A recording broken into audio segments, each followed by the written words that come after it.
आप दोनों को विश्वास हो गया कि मैं सूत पुत्र नहीं, सूर्यपुत्र हूं। सूर्यपुत्र? मैं तो उसे सूत पुत्र ही कहूंगा। दुर्योधन, तुम्हारे मित्र कर्ण को तो कल्पना विलास की आदत है। वो अहंकार के अधीन होकर सदा सर्वदा बड़ी बड़ी बातें ही करता है। हाँ, परंतु वत्स, युद्ध में शब्द नहीं, शस्त्र चलते हैं। क्या उस सूत पुत्र ने कभी वीर पांडवों पर विजय प्राप्त की है? नहीं ना। तो फिर तुम क्यों उसकी वीरता के गुण गाते रहते हो? दुर्योधन, मैंने देखा कि तुम्हारा मित्र कर्ण तुम्हें बहकाता रहता है और तुम सदा उसके बहकावे में आ जाते हो।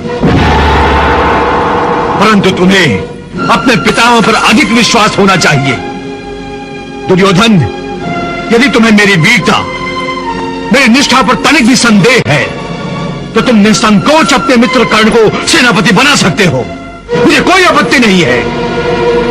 परंतु मैं गंगापुत्र भीष्म उस सूत पुत्र के नेतृत्व में कदापि युद्ध नहीं करूंगा, कदापि युद्ध नहीं करूंगा। ये मेरा अंतिम निर्णय है।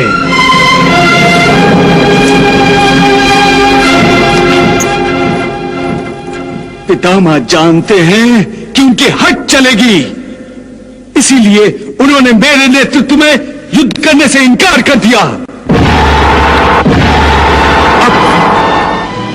अब तुम भी मेरा अंतिम निर्णय सुन लो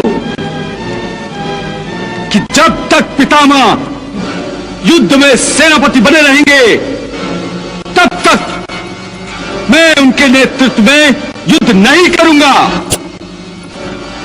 यदि वो गंगा पुत्र हैं, तो मैं भी सूर्य पुत्र हूं। अंगराज,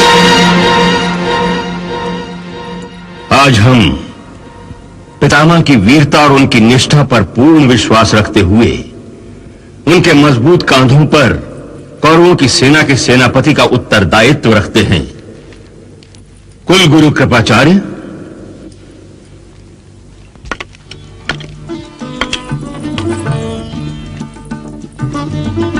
इधर कौरवों ने भीष्म पितामह को अपना सेनापति बनाया। भीष्म पितामह, जिनकी शक्ति उनकी वो प्रतिज्ञा थी जो उन्होंने हस्तिनापुर की सुरक्षा के लिए ली थी। दूसरी ओर पांडवों ने श्री कृष्ण की आज्ञानुसार द्रौपदी के भाई धृष्टद्युम्न को पांडवों का सेनापति नियुक्त किया। धृष्टद्युम्न, आज से हम तुम्हें पांडवों को सेनापति नियुक्त करते हैं। तुम्हारे ही नेतृत्व में पांडवों की सेना युद्ध करेगी।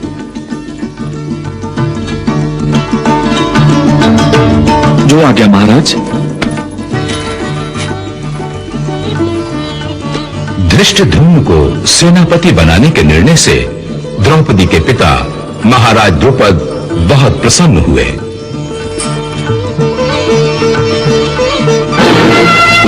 जब युद्ध अनिवार्य हो गया तो दोनों ओर के सेनापतियों ने अपनी अपनी सेना को कुरुक्षेत्र की युद्ध भूमि की ओर बढ़ने का आदेश दिया।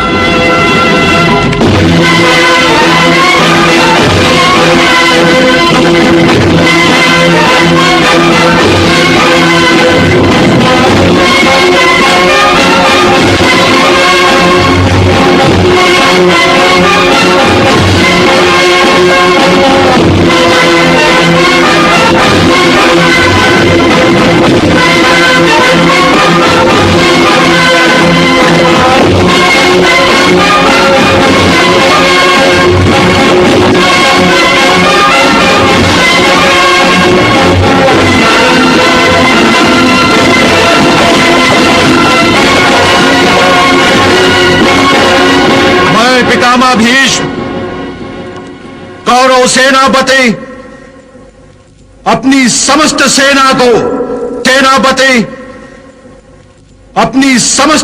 को कुरुक्षेत्र की ओर प्रस्थान का आदेश देता हूं।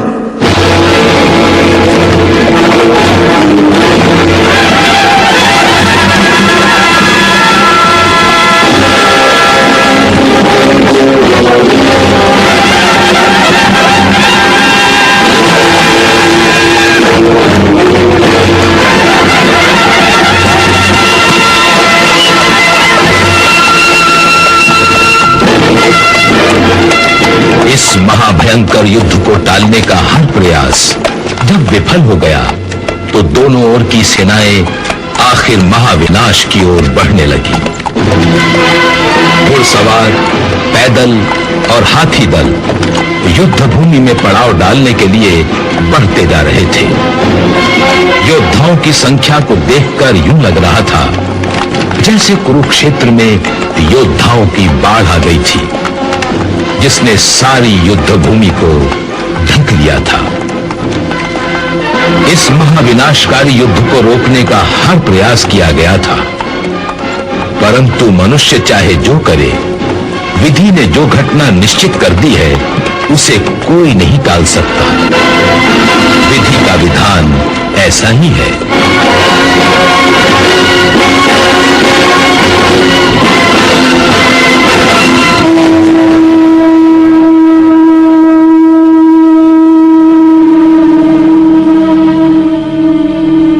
कुरुक्षेत्र में जब सेनाओं ने पड़ाव डाल दिया, शिविर लग गए।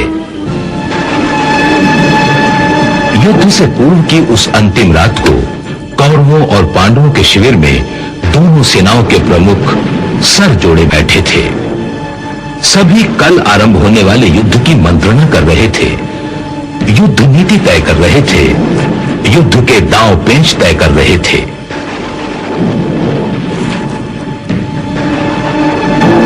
इस भयानक और अंधियारी रात में बिजलियां कड़क कड़क कर आने वाले युद्ध के विनाश की घोषणा करके जैसे सबको डराना चाहती थी, मगर उन बिजलियों का सबसे विचित्र प्रभाव द्रौपदी पर पड़ रहा था। वो भयभीत होने की जगह हर्ष और उत्साह से प्रफुल्लित हो रही थी।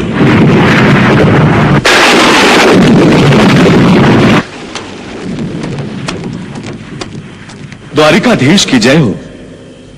कौरव सेनापति पितामह भीष्म शिविर में आने की आज्ञा चाहते हैं। उन्हें आदर सहित अंदर ले आओ। जो आज्ञा।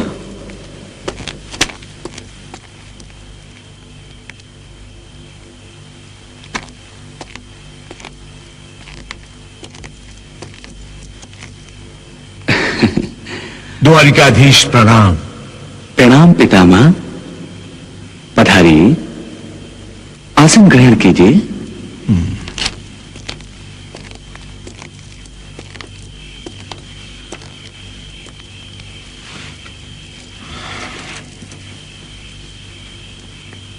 मेरे भाग्य में चैन से बैठना लिखा ही कहां है द्वारिकाधीश। ये बूढ़ा पितामह हस्तिनापुर के प्रति अपनी प्रतिज्ञा, अपनी निष्ठा निभाते निभाते थक गया है। मुझे क्या पता था कि अपनी प्रतिज्ञा का धर्म निभाते हुए अधर्म का साथ देकर मुझे धर्म के विरुद्ध लड़ना होगा। कृष्णा, अब इन बूढ़े कांधों में हस्तिनापुर के दायित्व का भार उठाने की शक्ति नहीं रही। शक्ति नहीं रही कृष्णा। नहीं पितामह, आपके कांधे बूढ़े अवश्य हो गए हैं, परंतु शक्तिहीन नहीं। कौरवों के तेजस्वी कुल में दुर्योधन और दुशासन के दुष्कर्मों से जो पाप इकट्ठा हुआ है, उसका बोझ आपके लिए तो क्या, धरती मैया के लिए भी भारी है। जिस कुल में आप और महात्मा विदुर जैसे तपस्वियों का अपमान होता है, द्रोणाचार्य और कृपाचार्य जैसे गुरुओं की अवहेलना होती है, द्रौपदी जैसी पतिव्रता नारी की लाज के साथ खिलवाड़ किया जाता है, उस कुल का नाश तो आवश्यक हो जाता है पितामह, आवश्यक हो जाता है। मैं इसी विनाश से तो बचना चाहता हूं कृष्णा। मेरी बूढ़ी आंखें इस विनाश को कैसे देख पाएंगी? क्या इससे बचने का कोई रास्ता है? पितामह, पांडवों ने तो अपनी ओर से शांति का अंतिम प्रयास करके देख लिया, जिसे विफल करके कौरवों ने निराशा के अंधकार को और बढ़ा दिया है। फिर भी मुझे इस निराशा के घोर अंधकार में आशा की एक किरण दिखाई दे रही है। आशा की किरण? हाँ पितामह, आपके ज्येष्ठ भ्राता श्री भगवान वेदव्यास ही वो आशा की एक किरण है, जो कुरु वंश के ऊपर छाई विनाश की काली घटाओं के बीच चमक रही है। यदि भगवान वेदव्यास महाराज धृतराष्ट्र से जाकर मिले और उन्हें समझाने, तो हो सकता है यह महायुद्ध, यह महाविनाश थम जाए। भ्राताश्री भगवान वेदव्यास,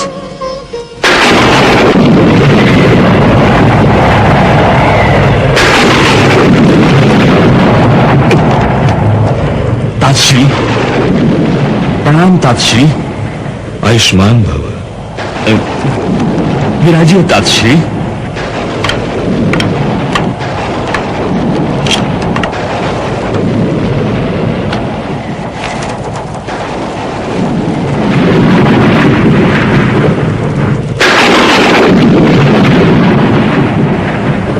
तातश्री, इस भयानक तूफानी रात में आप अचानक यहां,